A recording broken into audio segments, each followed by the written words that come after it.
Saw this or not, but I wanted to come in this morning very quickly. First of all, I wish you a happy holidays and Merry Christmas and all that stuff, whatever you celebrate.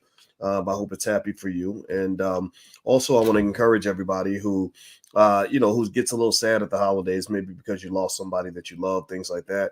I really encourage you to look into therapy. Therapy is something that is beneficial to everybody. I believe every Black person can use it because when you go through trauma, sometimes the biggest thing that's holding you back is yourself, right? So don't hold yourself back. Get the help you need, grow, evolve, become a stronger, better person. You can do it. All right. So anyway, hello. Say hi in the chat. Also, let me know what city you're coming from. So let me just tell you about what was on my mind this morning. I just read this article that was really interesting, where Joe Biden just ended the travel restrictions that existed over 8 African countries. And I'm going to read some of this to you, and then I'll kind of give you a quick Dr. Boyce breakdown on some of this. So it says the Biden administration will lift the travel restrictions it had imposed on 8 African nations to curb the spread of the Omicron variant, according to a senior administration official. The travel restrictions on South Africa, Botswana, Zimbabwe, Namibia, Lesotho, Eswatini, Mozambique, and Malawi will end on December 31st at midnight. Now, first of all, how many of y'all, give me a yes or no, let's be honest, how many of y'all have ever heard of Lesotho, Eswatini, either one of those two countries? Give me a yes or no in the chat if you've heard of either one of those two countries. Because one of the things I want you to understand about Africa that's really important before I actually dig into Joe Biden's ass on this BS, these travel restrictions, is that Africa is a massive, massive continent. Africa is a massive continent that has dozens of countries with millions of people in them that look just like you. You went to school and you learned about white people, and you really thought that the whole world was white and that you were a minority. You are not no damn minority. Stop calling yourself a minority, please.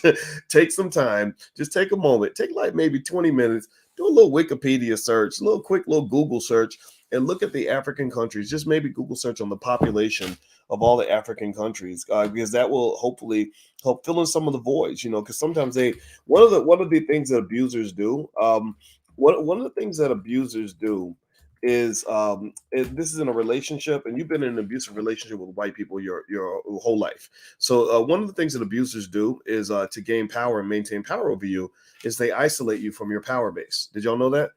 So ladies, like if you ever get in a relationship with an insecure man who decides he wants to abuse you, he might say, "Hey, baby, let's move to Alaska. There's a good job out here. I can go and I can shovel ice in Alaska and make an extra $20,000 a year." And you'll be like, "But I don't want to leave DC. This is where my family's at. This is where I can get my babysitters at. This is where my best friends at." And it'll be like, "Well, if you love me, you'll come with me to Alaska." Well, you got to be careful because he might be trying to take you to Alaska so he can beat your ass in private, right? So that he can abuse the hell out of you, and you will tolerate it because you don't feel like you have anywhere to go. I mentioned to you guys a study a few times. Y'all know me. I just like to kind of do streams of consciousness, and I promise you we will hit the Biden thing. But one thing that really fascinated me is I read a study about rats, and they can measure depression in rats by the amount of serotonin in their brain. Serotonin is kind of an indicator of depression, and they found that rats become more depressed when they don't have any options. Did y'all know that? That when rats don't have options and they get in a bad situation, they can't get out, like they'll shock them in the butt and they won't let them move, won't let them leave, then they get very depressed, right? So a lot of times when you go through stuff and you don't feel like you have options, you internalize that pain. And that's why a lot of Black folks carry around a lot of trauma inside their body. If you do research on trauma, my wife is a licensed therapist and a full professor of social work. So she schools me on a lot of this stuff. Trauma really even jacks up your whole body. Like trauma stays inside you. And in fact, epigenetics says that trauma can even be passed down to your children. So what I would encourage you to do is address your trauma, deal with it. And also if you get in scenarios with people that want to re-traumatize you, kind of avoid that. That's to me, that's the real social distancing that has to take place. Because these other viruses, they're there. I think it's fine to keep yourself safe, but to me, the real virus is trauma and psychological trauma that people inflict on one another. So be careful about that. Do me a favor, hit the thumbs up button, thumbs up, thumbs up, thumbs up. Share, subscribe. Also, my website is boycewatkins.com. If you want to know what stocks I'm buying, or you want to get a free trial of my stock market class, or the book club that we do on Wednesdays, we do a lot of stuff in the Black Business School for the community. So feel free to go to boycewatkins.com or hit the link in the bio if you're on Instagram. All right, so let's finish talking about Biden and these travel bans. So I mentioned to you earlier, Africa is a place you really want to take some time to study and look into, because there's so many countries there. They have so much going on, whole universes that you've never been exposed to because they don't teach you about Africa in school. Nigeria has over 200 million people. That's about 2/3 of the size of the United States. Ethiopia has 114 million. Egypt has 100 million.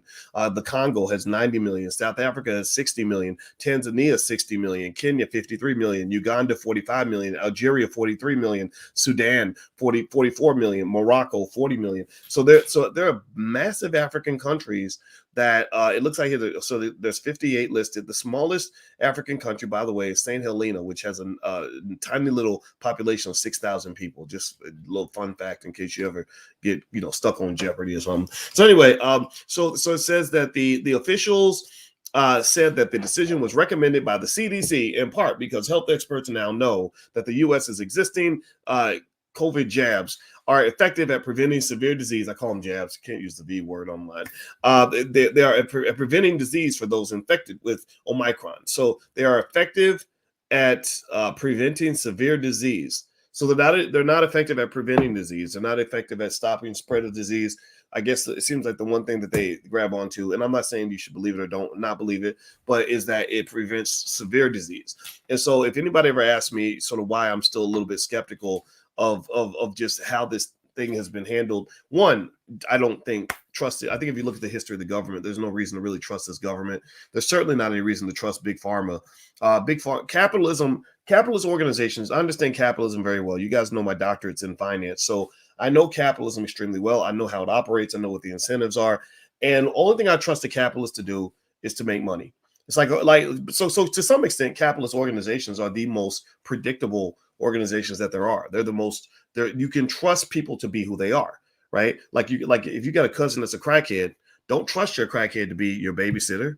You don't trust your crackhead to be your loyal friend. But you can't trust a crackhead to be a crackhead, right? Crackheads going to do what they do, right? You know that if there's crack, the crackhead will show up. So if you ever want the crackhead to show up and make sure he cuts the grass, just say, hey, I'm going to have a big bowl of crack waiting for you, right? When you get here to cut the grass, right? Like, I'm not telling you to go sell crack or nothing, but seriously, like that's how you can make sure you know that the crackhead's going to do what you predict is going to do. So corporations are financial crackheads.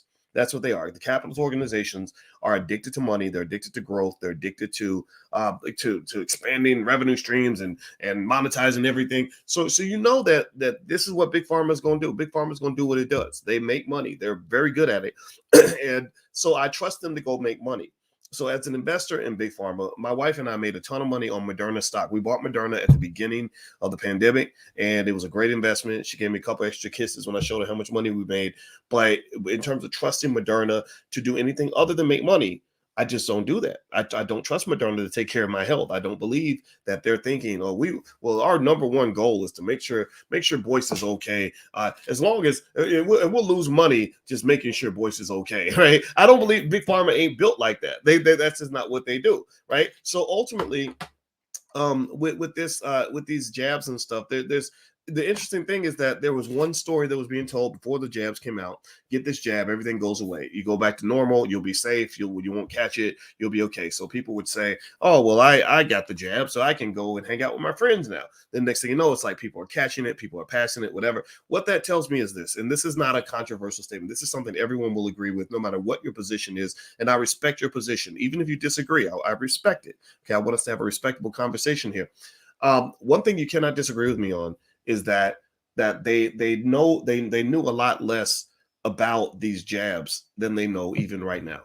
That there were things that they did not know that they found out later after they did it, right? Because sometimes when you operate and you move in a panic mode, you just move quickly. You don't think through the long-term implications of your choices, right? You can't argue with me on that because they've admitted that, right? Well, we thought that it would be like this, but we found out it would be like that. So my big question is, as a person who thinks in the future, I think 5 years, 10 years in the future. I live in the year 2027. I live in the year 2038. I live in the year 2045. I don't live in 2021. I'm a weirdo. I'm an alien in that way. And so one of the things I'm thinking about is, what are you going to know in 2027 that you don't know in 2021? What are you going to know in 2038 that you don't know in 2021? Right. And that is the part that makes me say, okay, I get it. I don't disagree with you when you say that this reduces the chances of getting extra sick and it reduces the viral. I believe all of that. I just believe also that there's another jab that I received from God called my immune system, and that you haven't in one time in all your mentions of jabs and pills and big pharma solutions, which are going to make money, you have not at one point talked to me at all or anybody at all about maintaining our immune system. So again, this is the interesting thing about big pharma. They will literally look at somebody who is 100 pounds overweight, who is drinking liquor and drinking and smoking all day, right? Like, and doing everything, not getting enough sleep, not drinking enough water, not taking care of their body, eating cheeseburgers for breakfast, lunch, and dinner, and they will say that what you're doing is perfectly fine. We don't want to fat shame you. We don't want to judge you, but we are going to judge you if you don't get our jab. We're not going to judge you for sitting around doing everything in your power to ruin your body. We're not going to judge that because we don't want to be mean. We don't want to be mean to Lizzo because Lizzo told us being fat was a wonderful thing, right? But we are going to judge you if you don't get the jab. So this is where I end up calling some of my critics hypocrites. That's what y'all are. Y'all hypocrites. Because right, so you're hypocrites because on one hand, remember, because y'all remember back in a few months ago, remember when I was kind of saying I don't really like what's going on with this whole Lizzo thing, like why are we marketing obesity like that's a good thing, and everybody said, oh, that's mean, boys, you're fat shaming, shame on you, boys. But yet later on when I say, well, I don't want to get that jab, I don't think anybody should have to get it if they don't want to get it, suddenly you're shaming me. You're trying to shame me, right? You're telling me, well, it's bad. So one hand, you're telling me I shouldn't judge when we're not taking care of our bodies, but I'm supposed to judge now that we ain't getting the jabs. But again, y'all know me. My standard response is a big old fuck you, right? Because I don't argue with stupid people, and also I also believe in freedom, and I believe that you have the freedom to handle every situation the way you want. One of the things that's very fascinating to me as well, and this relates to Biden's travel bans and on Africa and all that, which was a complete overreaction. It was incredibly racist. Is remember when Trump accurately referred to, and this is not defending Trump, this is just defending facts. Remember when he's accurately said that this was the Chinese virus, and they were like, that's racist. That's stop Asian hate. That's racist. That's racist. So anybody remember that? Give me a yes or no if you remember with the whole conversation about the Chinese virus. And they said, and they asked him, they said, so don't you think it's racist to call it the Chinese virus? Why do you call it the Chinese virus? And he said, because it's from China.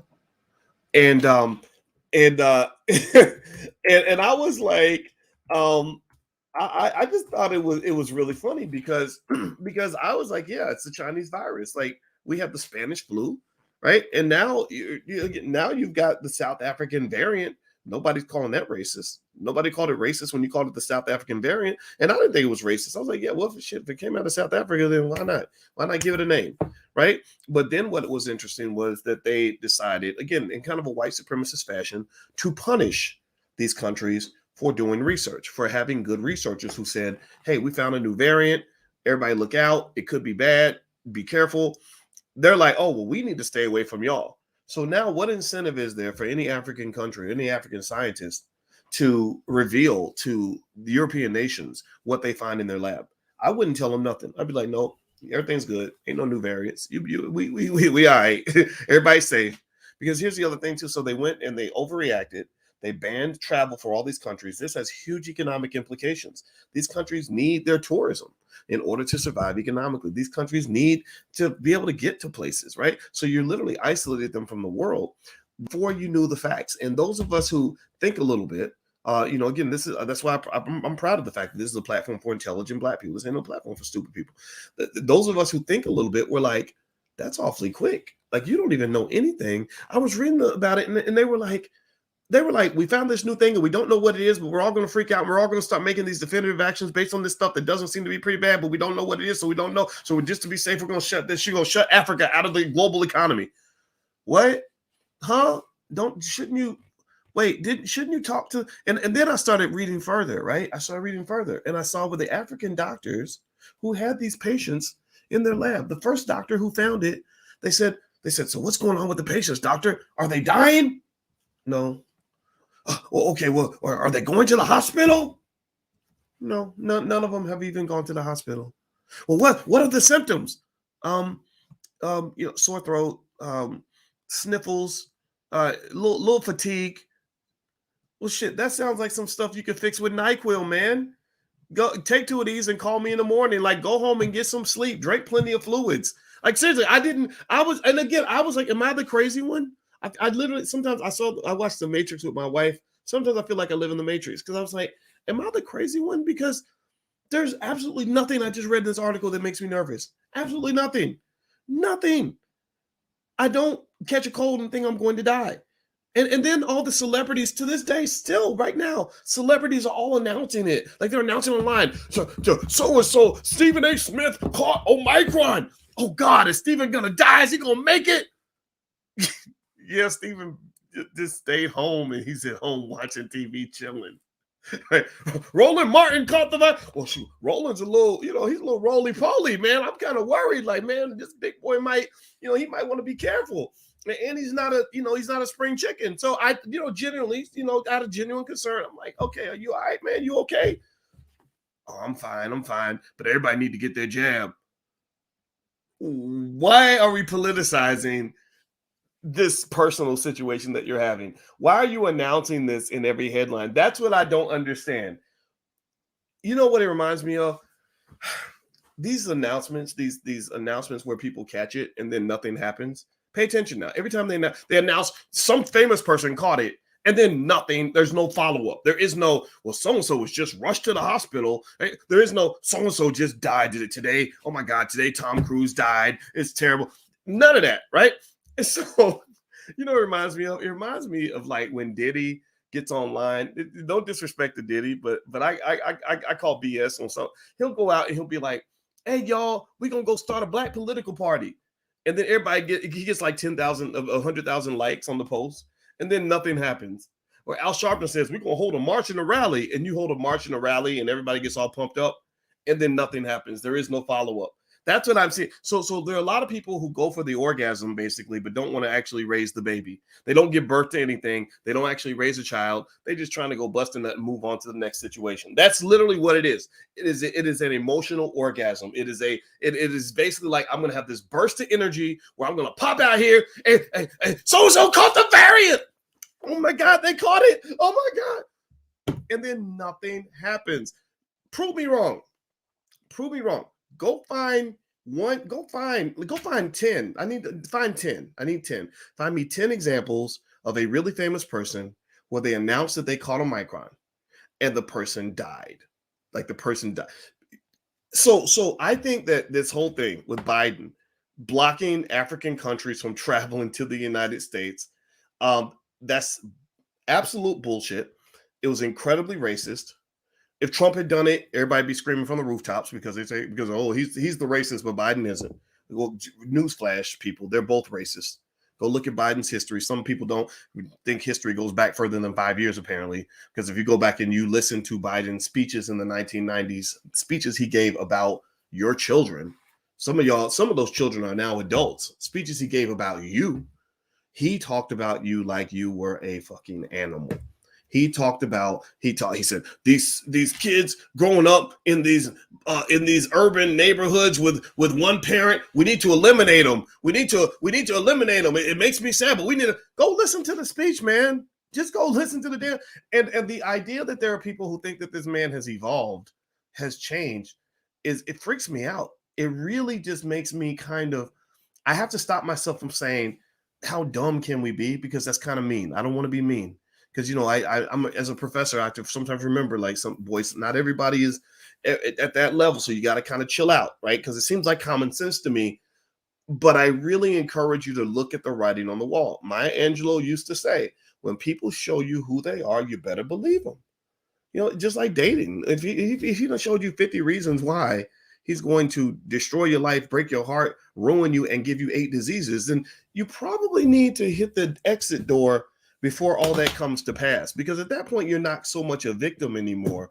You're a person who's sort of willingly participating in something that is going to be harmful to you, right? That goes back to my original premise in the very beginning, that all of us can use some therapy, right? So if you're in that category, get you some therapy, because a lot of us self-destruct, right? So with that being said, I'll come back a little bit later and talk to you guys about what's going on with markets and investing and everything else. I want to remind you all, please, please, please get a share of stock for your kids for Christmas. Or also I mentioned going to powernomics.com, getting some of Dr. Anderson's books for your family. Like, just start being the smart one in your family. You don't even have to be that smart to do it. Just start doing smart things. Like I'm giving you a book for Christmas instead of just toys, or here, I bought my kids some stock. I buy my kids stock every single month. If you do that consistently, you're going to get them out of this slavery loop that a lot of people get caught up in, because they'll have this basic thing called financial security. So unlike those rats in the cage I told you about, where they get trapped and they start getting depressed, they won't be trapped like rats. They won't feel the depression that comes with not having options. See, white supremacy, the abusive nature of white supremacy pretty much looks to put you in a situation where you have no choice but to go back to the master to get the things that you need. So get your kids out of the matrix, get your kids out of the loop. Go ahead, start planning ahead. That's how you win battles. You win battles by planning ahead. People who plan ahead always win. People who have the ability to delay gratification always win. In fact, a Yale professor did a study on an unscientific study, admittedly, but it was profound. The ideas made sense, where she looked at the most successful cultures on earth. And she said the most successful cultures are the Nigerians and the Jewish community. And she said the three things that make those cultures successful are: one, pay attention now, listen, write it down if you have to. One, an overcommitment to education. If you go to any Nigerian family, 9 times out of 10, they have their kids up in the books all the time. They ain't nobody running around twerking. Ain't a whole lot of basketball and football. Ain't a whole lot of hoop dreams. Ain't a whole lot of people talking about I'm gonna be a rapper one day. They got their kids like, he's gonna be a doctor. He's gonna be a scientist. He's gonna be a lawyer. He's gonna be whatever, right? So education, like high commitment to education. Number 2 was a sense of pride and superiority, like just being proud of who you are, proud of where you come from. If you know where you come from and you know who you are, then people can't sort of flip you in any old direction and have you falling for the okie doke, because you say, that's not who I am. I'm not participating in none of that. So you got to know what your core values are, where you come from, all that. The third piece was the ability to delay gratification. That's all that is investing. That's all investing is. All investing is delay gratification.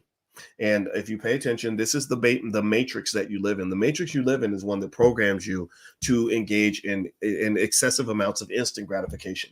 If you watch TV shows, you see people making all kinds of terrible decisions, blowing their money on Gucci bags, having sex without a condom. Don't nobody say nothing about the whole lot of sex in these TV shows, man. Nobody talking nothing about wearing no condoms, right? A whole lot of just chaotic drama, just very sort of reacting to the moment kinds of choices that you see that are promoted in music and to some extent in some of the movies that you watch. So ultimately, the people that become successful are the ones who can do the opposite of that. The ability to delay gratification, that's all investing is. Investing means I'm going to give up $2 today so I can have $4 tomorrow. That's what investors do, and those are the ones who become rich people. That's how you become rich. So the question is, can you delay gratification? If you teach that to your kids early, then your kids are going to be very successful. They're going to all these problems that they think automatically come with being Black, that won't apply to them. They'll say, I don't really know what you're talking about. I mean, I know white people don't like me that much, but I don't need white people like me, because I like myself and I'm doing pretty well. And I got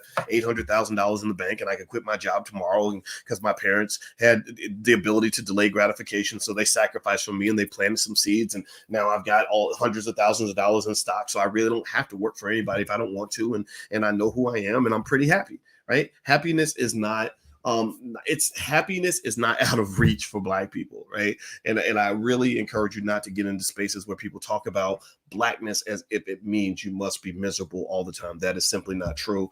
That is something that is taught to you so that because if I get you psychologically sick, then I get to make myself into the hero, right? So ultimately what America does, what white supremacy does, is they tell you that you're weak. They tell you can't do anything on your own. They tell you that you're broken and busted and pathetic. And then they come along and they throw you a couple crumbs and you say, thank you, master, for the crumbs. I couldn't have made it without you. And next thing you know, you become a white supremacist too.